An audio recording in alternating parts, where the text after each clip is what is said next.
Hello guys, welcome. And today we will discuss how is writing task 1 in the IELTS test assessed. I've already posted a video on how is speaking assessed. So let's look at this one. First point is task achievement. Now it says addressing all parts of the question, highlighting key features with rare lapses in content and meeting all requirements of the task fully. So what are the requirements of IELTS task 1? You have to write 150 words and you have 20 minutes. Okay. I often advise students to spend about 16 to 17 minutes and they should write 150 words.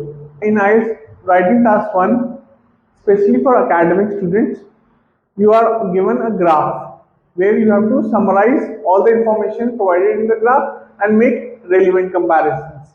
Okay, while for general students it's all about letter, so they have to write a letter to the professor or they have to write a letter to the railway customer service ambassador or something along those lines. Okay, so addressing all parts of the question with rare lapses in content. What does rare lapses in content mean?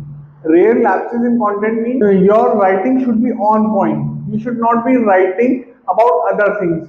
So for example, if you are writing a letter to the customer service representative or the customer service manager regarding the fact that you lost your mobile phone in the train, do not go in tangent by saying, "Oh, the fact of the matter is the train infrastructure is incomplete or the trains do not come on time." That is that diverges from the issue itself. Okay, and also in writing task 1 of the academic, I've seen students I've seen students basically not putting all the information that is given in the graph but assuming things. Okay, and I often advise students not to assume stuff. Write what is in the graph itself. Okay, let's talk about point 2, which is grammatical range and accuracy. Ability to produce writing that is grammatically correct using both simple and complex sentences with correct punctuation. Ability to produce sentences that have a meaning, okay, with correct punctuation, that is full stop, commas, apostrophes. Okay, also writing sentences in a coherent manner, in a cohesive manner. Simple as well as complex sentences. What are simple sentences? Simple sentences are sentences which have one independent clause, and complex sentences are sentences which have multiple independent clauses. Okay. The third point is lexical resource. Ability to express clearly and choosing right words and phrases. Choosing right words and phrases. If the word does not fit in the context, then it is a wrong word. Okay, so you have to choose words that fit in the context of the paragraph. Okay, for example, I have seen students mixing mean and percentage, or worse, percentile and percentage, which have two different meanings. Okay, also paraphrasing is just writing the sentence in your own words. For example, in writing task 1 in academic, you will be given a graph and you have to change the topic sentence. Changing the topic sentence does not mean changing the meaning. Changing the sentence means paraphrasing the sentence in your own words. Okay, plus using wide range of vocabulary. Wide range of vocabulary means different words which have the same meaning. For example, using synonyms. So for example, you can use for plenty, there is vast. So you don't have to write there is plenty of water in my area. There is, or I have plenty of mobile phones. I have a vast array of mobile phones. Something along those lines.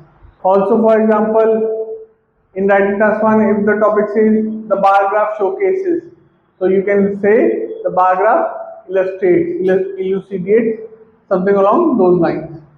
with minor spelling errors. Minor spelling errors means very less spelling mistakes. Don't write for work. If the word work comes in, just you are writing WOREK. Okay, the spelling of work is WORK. Okay. Now the fourth point is coherence and cohesion.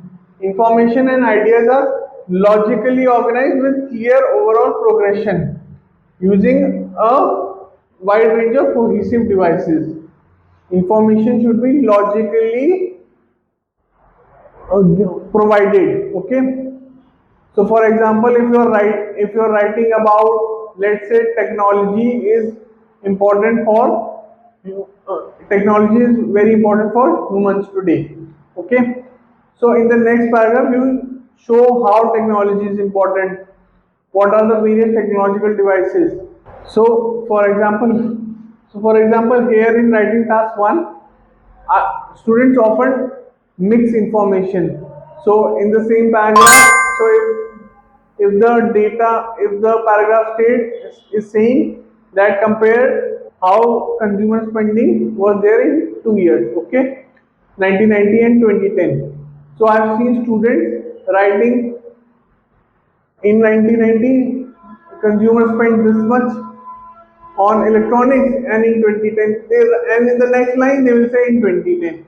They will not move on how the spending was made. Okay. So you have to logically organize your writing.